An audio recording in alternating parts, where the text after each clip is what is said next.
class, we have discussed about the human digestive system introduction, and we had a brief explanation about the buccal cavity. Now, let us continue with the human digestive system.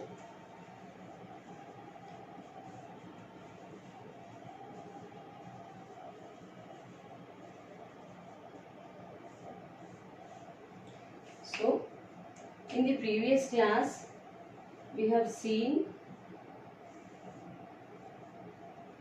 the food entering into the mouth and it reaches the buccal cavity, and from in buccal cavity we have seen three parts. What are they? Tongue, teeth, palate. Also, we have seen about salivary glands. We have also seen about the salivary glands. Right. So, the process of coming to the definitions, the first definition, the arrangement of teeth in the oral cavity is called as dentition. The process of intake of food is called as ingestion. The process of crushing the food in the oral cavity is called as mastication. Yes. Now, what happens the food which we chew in the buccal cavity?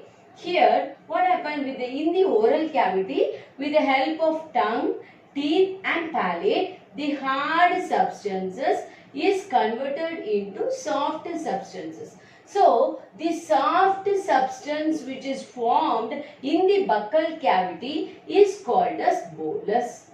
So, the partially digested food in the mouth, we call it as bolus. The partially digested food in the mouth is called as the bolus. Here, the hard substances are simply converted into the soft substances. So, bolus is the partial digestion of food in the oral cavity. Now, what happens after we chew the food? We start swallowing it. So, the act of swallowing, we call it as deglutition. Okay, so the act of swallowing is called as deglutition. So what is deglutition? The act of swallowing is called as deglutition, which is controlled by medulla oblongata of the brain. Okay, it is controlled by medulla oblongata of the brain. Right. So the act of swallowing is called as deglutition. Right. So after swallowing of the food, it enters into the common pharynx called common opening called as the pharynx. So pharynx is the common opening between the oral and the nasal cavity.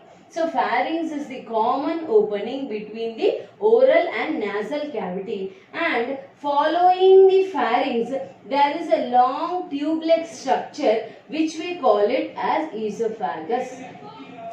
So esophagus is the part which connects the buccal cavity with the stomach.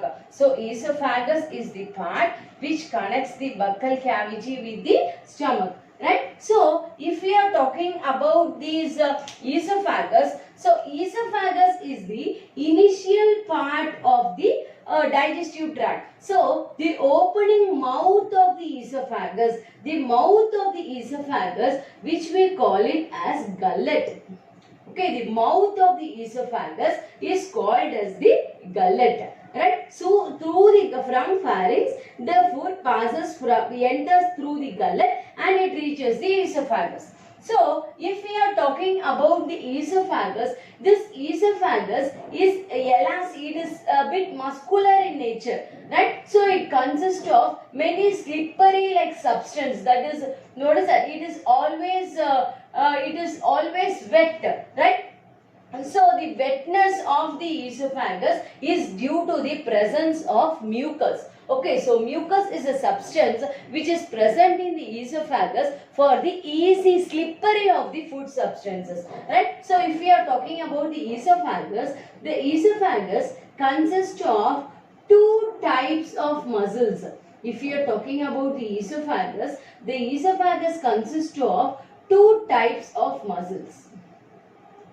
Okay, so esophagus consists of two types of muscles. So this is the bolus which we have swallowed. So this is the bolus which we have swallowed. Okay, so the outermost muscle is called as the outer longitudinal muscle. Okay, so outer longitudinal muscle, right? And the inner muscle is called as the inner circular muscle. Okay, so outer longitudinal muscle and inner circular muscle, and the contraction and relaxation of these two muscles produces a wave called as the peristaltic waves. So the contraction and relaxation of these muscles produces a movement called as the peristaltic movement. Okay, so peristaltic movement helps in the easy pathway, easy slippery of the food substances. So esophagus can be compared. So for the easy understanding, we can consider or we can compare the esophagus with the potato in the cycle tube. Right? So if you are just dipping the cycle tube in the oil, and if you are taking the potato, and the potato also should be dipped into the oil. So when you insert the potato in the cycle tube, when you crush the upper part, the potato moves down. Again, if you are pressing the upper part, the potato moves down. So similarly, the food moves inside the esophagus, and ultimately it leads to the next part called as the stomach. So coming to the stomach is the J-shaped bag. Okay, so stomach is the J-shaped bag with inspecific volume. So what do you mean by the term inspecific volume? So stomach is a J-shaped bag-like structure with inspecific volume. So inspecific means what? See, if your mother is preparing any food, normal food, you will not be that much interested to eat the food. By the way, if you are going to a wedding or if you are going for a party, you will be obviously tempted towards the food which was presented to you, and obviously you eat, you consume, you try to taste all the varieties of the food which makes your tummy full, right? So when the quantity of food, the stomach is a J-shaped elastic or muscular bag-like structure which has the capacity to contract, right? So as a result of that, based on the amount of food you take, the muscular bags gets extended. Okay, since it is an elastic muscular bag, there is some extension seen. So coming to the structure of stomach, the stomach is divided into three parts. Okay, the stomach is divided into three parts. Okay, from esophagus, the food is received from the esophagus to the stomach by the first part of the stomach, which is called as the cardiac stomach. Okay, the stomach is divided into three parts.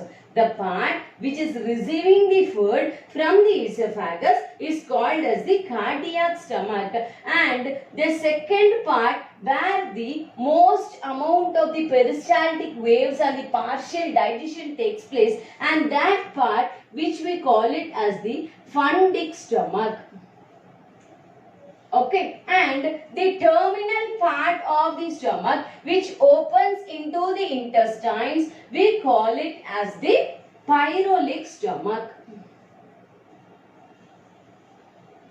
So coming to the structure of the stomach is a J-shaped bag-like structure with inspecific volume. So based on, since it is a muscular bag-like structure, the shape, the size varies according to the amount of the consumption of the food which you intake. Right. So coming to the stomach, it is divided into three parts. There, cardiac stomach, pyrolic stomach and fundic stomach. So cardiac stomach is the part which receives the food from the esophagus, and fundic stomach is the part where the most amount of the digestion takes place, and pyrolic stomach is the terminal part of the stomach which opens into the intestines. So how does this stomach work? Here also, as like esophagus, here also the churning of food takes place by the means of peristaltic movement. Okay, so the stomach also undergoes peristaltic movement for the digestion of the food substances with the help of the acids secreted in the stomach. So how does the operation takes place? See, listen, if you are switching on the fan, so initially the fan will not round to the full speed. So the fan started to give the air with the minimal speed. So the speed of the fan goes from 1, 2, 3, 4 and 5. Right? So when the speed is slowly, gradually increasing, it happens in the cardiac stomach, and when it reaches the fundic stomach, high amount of peristaltic, like the fan rolling in number 5. Right. Then coming to the pyrolic stomach, again if you are switching off the fan, immediately the peristaltic wave will not stop, rather it slows down the wave movement and finally it stops its movement. So same thing happens in the pyrolic stomach. So this is about the stomach. From stomach it opens into the intestines, and about intestines we can see in the next session. Thank you.